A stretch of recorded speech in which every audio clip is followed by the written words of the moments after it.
पहला क्लास है, ठीक है। और पहला चीज आप लोग को माइक्रो इकोनॉमिक्स के बारे में लिखवा रहे हैं। लिखिए, किसी को दिक्कत है चले जाओ, लिखो।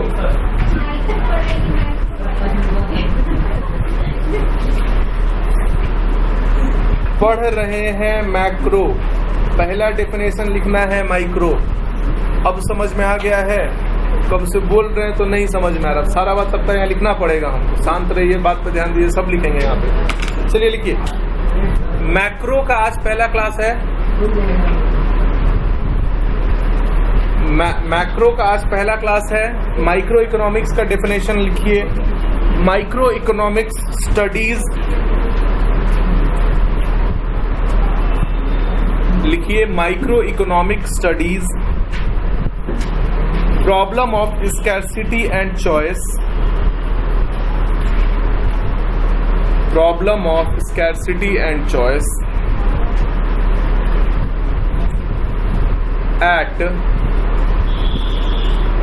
at individual level,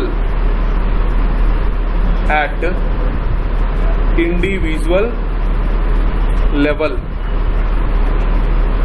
ठीक है, लिख लिए। दूसरा लिखो मैक्रो इकोनॉमिक्स, इसमें लिखो macro economics studies problem of scarcity and choice, macro economics studies problem of scarcity and choice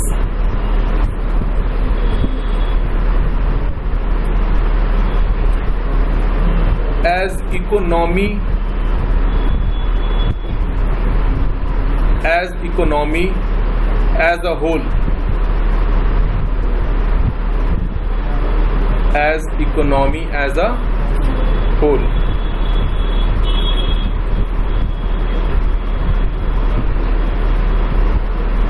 लिख लिए, ठीक है।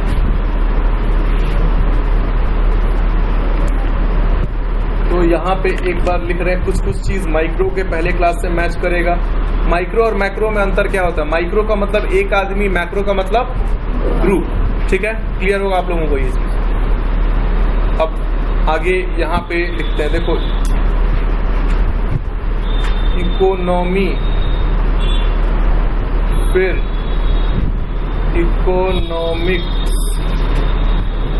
और इकोनॉमिक, तीनों अलग अलग है। इकोनॉमी का मतलब क्या हो गया? कंट्री हो गया। इकोनॉमिक्स क्या चीज हो गया? सब्जेक्ट हो गया। इकोनॉमिक क्या हो गया? Related to money. आज के क्लास में जो भी चीज पढ़ाया जाएगा वो आपको याद कर लेना है, क्लास में समझ में आ जाएगा वो चीज, ठीक है। लिखिए इसको। हम यहाँ किसके रिगार्डिंग बात करेंगे? सिर्फ और सिर्फ इकोनॉमी के रिगार्डिंग। इकोनॉमिक्स और इकोनॉमिक हमारे को यहाँ पे जानने का जरूरत, लिख के ऐसे क्रॉस लगा दो। हमारा सारा फोकस किस चीज में? मैक्रो पे। इकोनॉमी मतलब कंट्री के लेवल पे यहाँ बात होगा। माइक्रो में पढ़ेंगे तो एक अकेला प्रोड्यूसर का बात करेंगे, लेकिन यहाँ पे पढ़ेंगे तो पूरे कंट्री का बात करेंगे। कोई भी एक पेज में लिखो, लिख लिए हो? शिवम लिख लियो इसको, तुम साथ साथ लिखते चलिए आप लोग।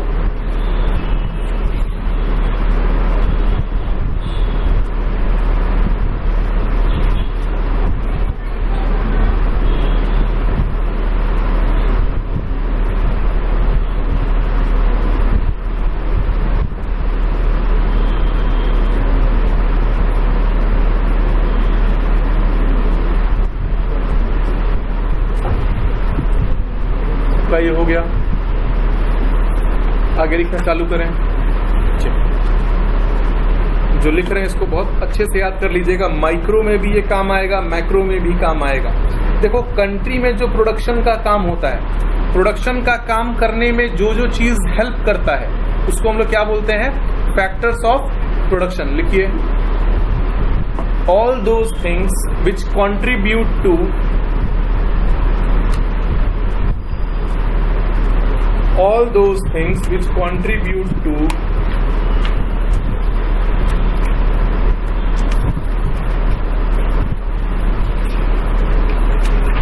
process of production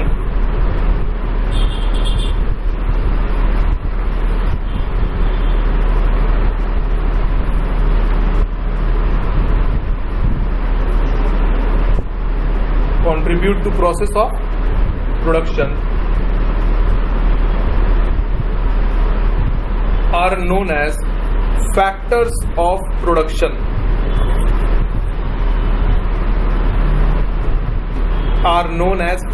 of production. ठीक है, क्लियर है? पढ़ते पढ़ते साथ में हम लोग समझते भी चलेंगे, आपको प्रैक्टिकली ये समझ में भी आते जाएगा। मान लीजिए आपको यहाँ पे फैक्ट्री डालना है, आपको किसी भी चीज का फैक्ट्री डालना है। मान लीजिए कि आप चश्मा का फैक्ट्री डाल रहे हैं। फैक्ट्री डालने के लिए आपको क्या क्या चीज चाहिए होगा, मतलब चश्मा के प्रोडक्शन के लिए आपको क्या क्या चीज चाहिए होगा, बताइए। चश्मा बनाने के लिए क्या क्या चीज चाहिए होगा? फैक्ट्री सिर पे लेकर घूमोगे, क्या चाहिए होगा? उसके लिए जमीन चाहिए होगा, ठीक है, लैंड चाहिए। उसके बाद चश्मा बनाएगा कौन? लेबर। समझ में आ रहा है? चश्मा बनाने के लिए क्या चाहिए? लेबर। अब तुम लेबर पर्सन से करवाओ या मशीन से करवाओ, वो अलग का बात है, वो बात का डिस्कशन है। लेकिन ट्रेडिशनली मेहनत का काम कौन करता है? प्रोडक्शन कौन करता है? लेबर। आप चश्मा बना लिए, आप लेबर बना लिए, आप लेबर का इंतजाम कर लिए। उसके बाद जमीन हो गया, लेबर हो गया। सेटअप के लिए क्या चीज चाहिए आपको? पैसा चाहिए, कैपिटल चाहिए। तो फिर क्या हो गया? कैपिटल हो गया। कैपिटल रहेगा तो आप सब कुछ खरीद लेंगे। लैंड हो गया, लेबर हो गया और कैपिटल हो गया। चश्मा जब बना लिए, चश्मा को बेचोगे कैसे? चश्मा को बेचेगा कौन? बिजनेसमैन बेचेगा, एंटरप्रेन्योर बेचेगा। समझ में आ रहा है? तो यहाँ पर ये चीज आपको इसमें से इसमें बस 4 है, 5 कभी नहीं हो सकता है। फैक्टर्स ऑफ प्रोडक्शन, बोर्ड पे ध्यान दीजिएगा, फिर लिखिएगा। फैक्टर्स ऑफ प्रोडक्शन में क्या क्या होता है? फैक्टर ऑफ प्रोडक्शन में होता है लैंड, लेबर, कैपिटल, चौथा हो जाएगा बिजनेस या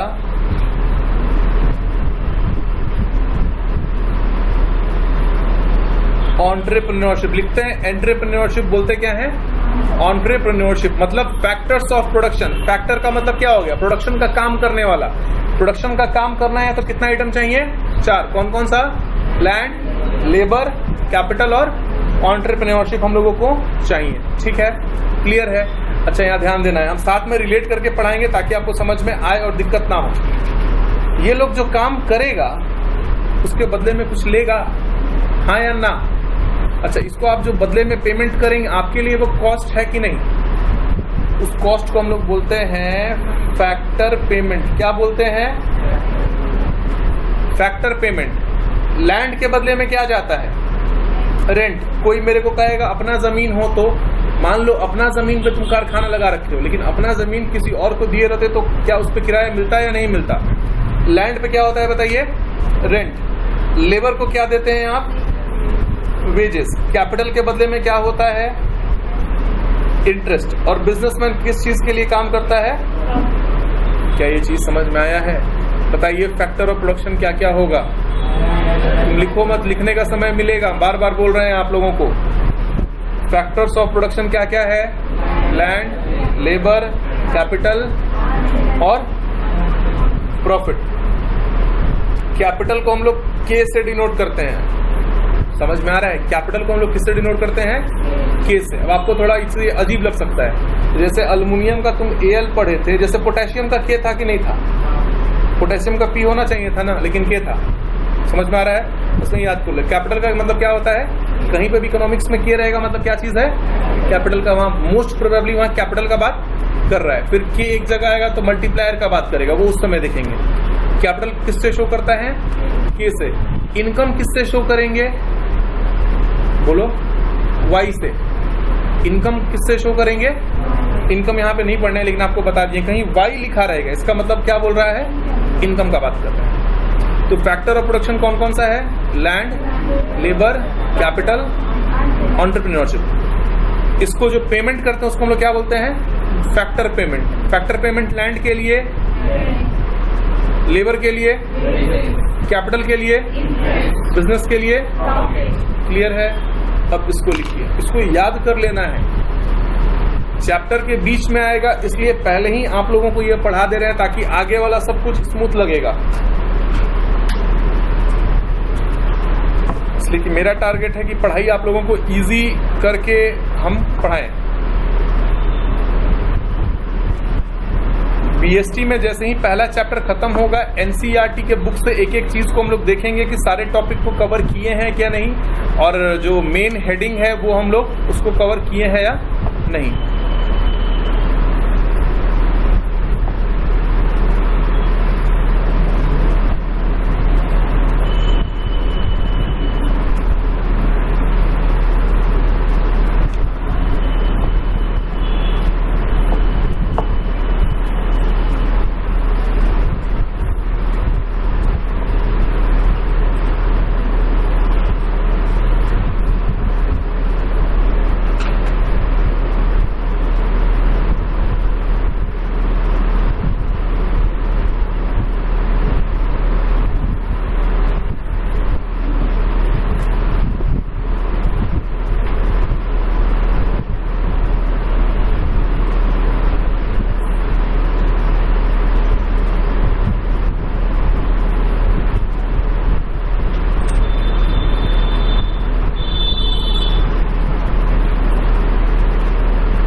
लिए सब कोई याद कर लेंगे। आगे अगला हेडिंग दीजिए, सेक्टर ऑफ इकोनॉमी। यहाँ पे सिर्फ इकोनॉमी का बात होगा, इकोनॉमिक्स और इकोनॉमिक यहाँ नहीं आएगा, ठीक है। इकोनॉमिक्स जो है और इकोनॉमिक जो है ये सिर्फ और सिर्फ माइक्रो में आएगा, यहाँ पे इकोनॉमी का बात होगा। चलिए लिखिए, क्या लिखे आप लोग? सेक्टर्स ऑफ इकोनॉमी लिखिए। सेक्टर SOE लिखोगे तो कोई दिक्कत नहीं ना है, सेक्टर्स ऑफ इकोनॉमी को शॉर्ट में। देखिए SOE refers to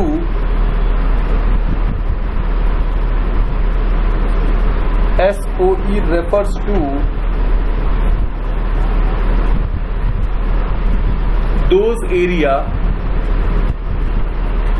which are involved in economic activity, those area which are involved in economic activity.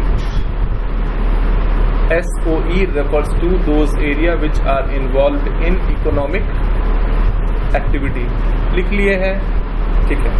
अब सेक्टर ऑफ इकोनॉमी क्या क्या होता है यहाँ पे देखिए, और बगल में जगह भी छोड़ना है, इन सब के बारे में लिखना है। यहाँ ध्यान दीजिएगा, मतलब कि कंट्री में पैसा के लेन देन में कौन कौन पार्टिसिपेट करता है।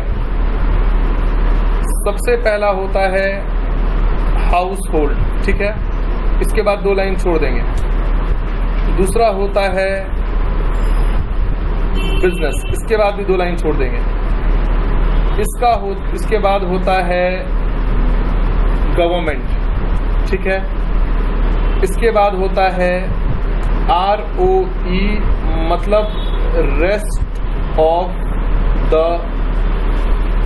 वर्ल्ड। गवर्नमेंट को शो करते हैं G से, बिजनेस को शो करते हैं I से, हाउस होल्ड को शो करते हैं C से, ठीक है। क्लियर है? अब देखो यहाँ पे समझो, आपको समझ में भी आएगा।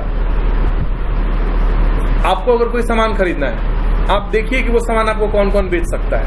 आप दवा का बात कर लीजिए, ठीक है। दवा का जरूरत किसको, ये चारों का इन्वॉल्वमेंट होना चाहिए। जरूरी नहीं है कि चारों ही बेचे, लेकिन ये चारों का उसका पार्ट होना चाहिए। दवा का जरूरत किसको पड़ेगा? हाउस होल्ड को पड़ेगा। हाउस होल्ड को दवा का काम है, तो हाउस होल्ड वो दवा किससे ले सकता है? सरकार से ले सकता है। मेडिकल जो गवर्नमेंट का सरकारी हॉस्पिटल में जाके ले सकता है कि नहीं ले सकता? ले सकता है। फिर इंडिया में जो प्राइवेट कंपनी है उनसे भी वो दवा ले सकता है। या वो दवा विदेश से मंगा सकता है कि नहीं मंगा सकता है? क्या उसके अलावा कोई दूसरा विकल्प है? बोलिए, क्या उसके अलावा कोई दूसरा विकल्प है? नहीं। आपको अगर कपड़ा खरीदना है, आपको अगर खादी का कपड़ा खरीदना है तो सरकारी कंपनी से खरीद लो, प्राइवेट कंपनी से खरीद लो, या कोई विदेशी कपड़ा पसंद करके मंगा लो। पांचवा कोई ऑप्शन है? नहीं। यानी एक कंट्री में जो सेक्टर है, इंडिया में जो सेक्टर है, उसमें पार्टिसिपेंट कौन कौन है? 4 ही है। कौन? हाउसहोल्ड, बिजनेस, गवर्नमेंट या रेस्ट ऑफ द वर्ल्ड। अच्छा, कोई सामान खरीदना है तो जरूरी नहीं है कि ये चारों ही को इन्वॉल्व होना पड़ेगा, मतलब इन 4 के अलावा ऑप्शन नहीं है। तुमको मान लो फोन खरीदना है, तुमको आईफोन खरीदना है, या तुमको MI का फोन खरीदना है, मार्स या मून पे तो जाके नहीं लोगे, इंडिया में ही लेना पड़ेगा। इंडिया में लेने का क्या ऑप्शन है? सरकार बेचती नहीं है, लेकिन सरकार पार्टिसिपेंट है कि नहीं है? सरकार भी पार्टिसिपेंट है। सरकार बेच नहीं रही है वो अलग बात है, सरकार कुछ और बेच रही है, लेकिन सरकार यहाँ पे विकल्प नहीं है। आपके पास क्या क्या ऑप्शन है? प्राइवेट इंडिविजुअल से ले लीजिए, या विदेश से मंगा लीजिए, या जो प्राइवेट इंडिविजुअल हैं रेस्ट ऑफ द वर्ल्ड का मतलब इंपोर्ट एक्सपोर्ट हो जाएगा, ठीक है, बाकी दुनिया जो हो गया। तो ये लोग क्या करेगा? रेस्ट ऑफ द वर्ल्ड से मंगा के बेचेगा। सेक्टर्स ऑफ इकोनॉमी सबको समझ में आ गया है? कोई दिक्कत तो नहीं है? पक्का सबको समझ में आ गया है? चलिए लिखिए।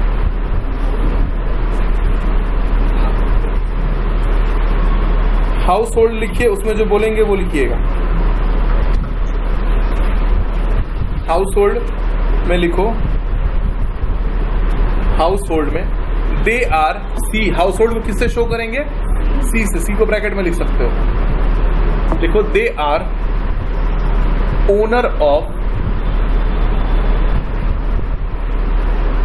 दे are owner of factor of production, they are owner of factor of production, they are owner of factor of production. लिख लिए। बिजनेस में लिखो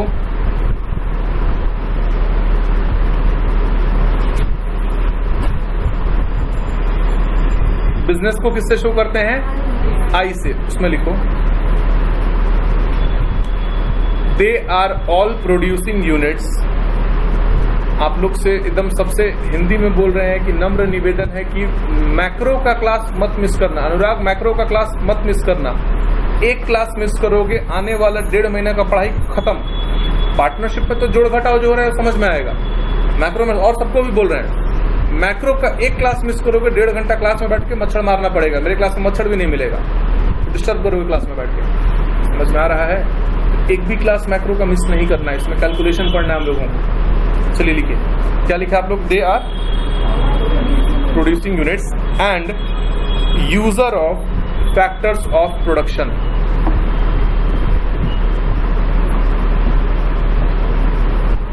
user of factor of production.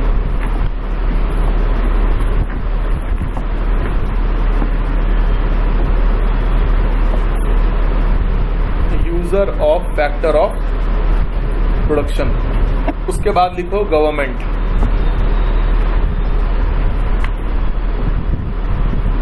Government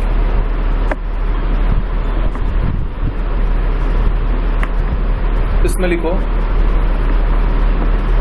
they do welfare. Government क्या करता है? समाज का कल्याण करता है, सबका भलाई करता है। They do welfare and maintain law and order. They do welfare and maintain law and order.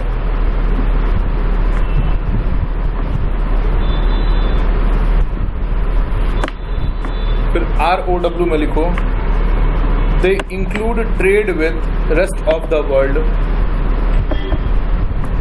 ROW में लिखो they include trade with rest of the world that is import and export.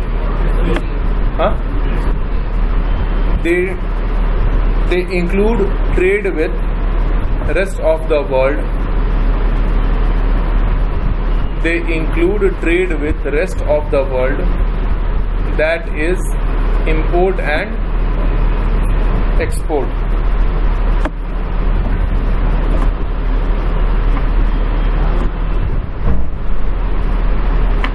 लिख लिए। उसके बाद लिखो,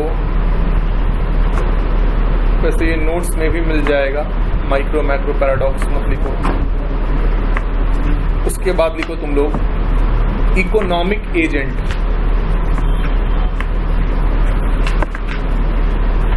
इकोनॉमिक एजेंट, इकोनॉमिक एजेंट का क्या मतलब है? अच्छा, जो भी चीज लिखवा रहे हैं ये ऑलरेडी काट छाट के लिखवा रहे हैं, तो इसको पूरा याद कर लेना है आप। इसमें आप काट छाट मत कीजिएगा, इसमें काट छाट करेंगे तो फिर दिक्कत है। एकदम काट छाट के एकदम छोटा करके कंसाइज करके लिखवा रहे हैं। अब एग्जाम में 5 नंबर में पूछेगा तो आपको जान करके इसको बड़ा करना पड़ेगा। जैसे बीएसटी में आंसर बड़ा करके लिखना सिखाएंगे, वैसे इसको बड़ा करके लिखना पड़ेगा। ठीक है, इकोनॉमिक एजेंट में लिखो दीज, या इट रेफर्स टू करो, it refers to individual and institution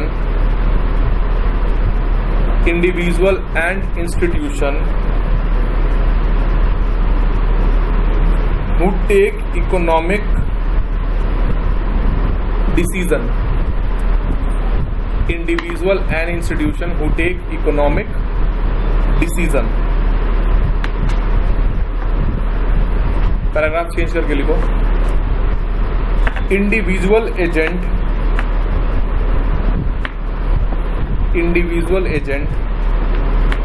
includes consumer and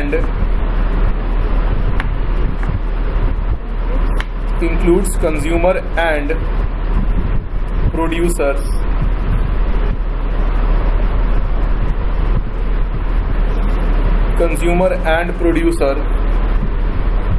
and they focus on personal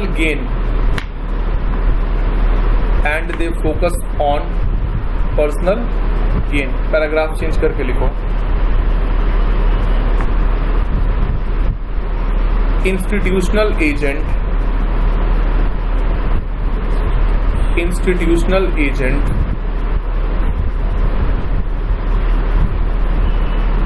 includes institution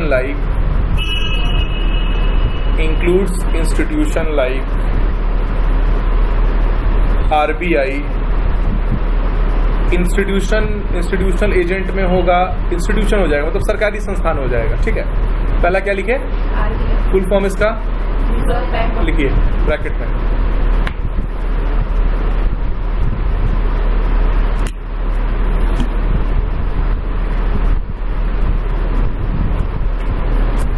RBI के बगल में लिखिए सेबी। सेबी का फुल फॉर्म होता है, बीएसटी पार्ट 2 में पढ़ेंगे आप लोग, securities exchange board of India. SEBI का मतलब क्या होता है, securities exchange board of India.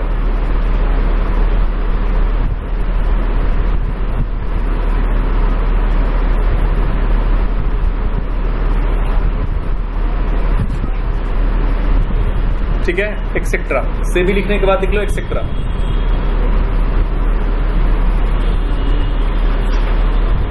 ठीक है, फिर लिखो इसमें they work for public welfare. They work for public welfare.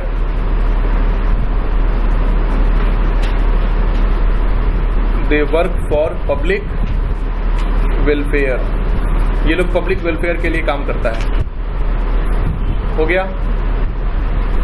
ठीक है। अब देखो इकोनॉमिक एजेंट का क्या मतलब है। इकोनॉमिक एजेंट का मतलब कौन कौन लोग इकोनॉमी में पार्ट कर रहे हैं। तो दो हो सकते हैं, या तो इंडिविजुअल हो सकते हैं या तो इंस्टीट्यूशन हो सकते हैं। अब इंडिविजुअल में हाउस होल्ड भी आ गया, बिजनेस भी आ गया, रेस्ट ऑफ द वर्ल्ड भी आ गया। समझ में आ रहा है। और इंस्टीट्यूशनल में क्या आया, गवर्नमेंट, क्योंकि हाउस होल्ड अपने फायदा के लिए काम करेगा, बिजनेस अपने फायदा के लिए काम करेगा, रेस्ट ऑफ द वर्ल्ड है, विदेशी जो एमएनसीज हैं वो अपने फायदा के लिए काम करेंगी। सोशल सर्विस के लिए कौन काम करेगा, सिर्फ और सिर्फ गवर्नमेंट काम करेगा। समझ में आ रहा है। एक बार जो अभी लिखवाएं सब कुछ देखो क्लियर है कि नहीं, प्लीज अभी तक जो पढ़ाए हैं उसको देखिए क्लियर है कि नहीं।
पढ़ के देखो क्लियर है कि नहीं। हेलो हेलो, अभी पढ़ा रहे हैं भाई, ठीक है, खाली अभी कॉल करते हैं।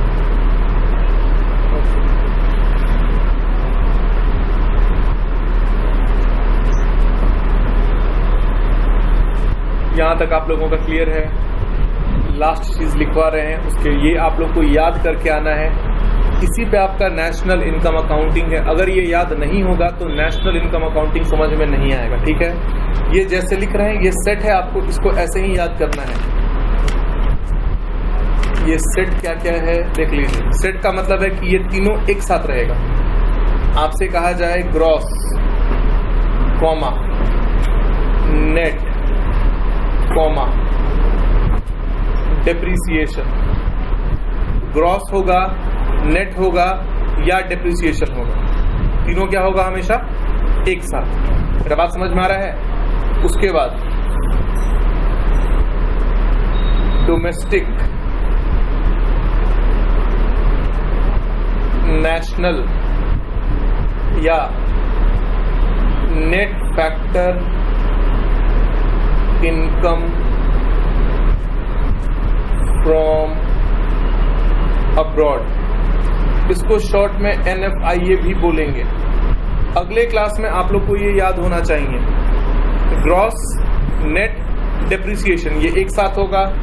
डोमेस्टिक, नेशनल और NFIA एक साथ होगा। यहाँ समझिएगा, मेरा कहने का मतलब है ग्रॉस, नेट और NFIA बोल देंगे तो गलती हो जाएगा। समझ में आ रहा है। ग्रॉस, नेट और डोमेस्टिक बोल दोगे तो गलती हो जाएगा। डोमेस्टिक, नेशनल और ग्रॉस बोल दोगे तो गलती हो जाएगा। ग्रॉस और नेट किसके साथ आता है? डोमेस्टिक और नेशनल किसके साथ आता है? ठीक है। वैसे ही तीसरा पे आते हैं। तीसरा है हम लोगों का फैक्टर कॉस्ट, मार्केट प्राइस और नेट इनडायरेक्ट टैक्सेस। ये क्या हो गया? NIT। ये तीनों अलग अलग ग्रुप है, अलग अलग सेट है। आप लोग को अच्छे से ये आना चाहिए, याद होना चाहिए। इसको कॉपी कर लो, फिर क्लास आज का खत्म।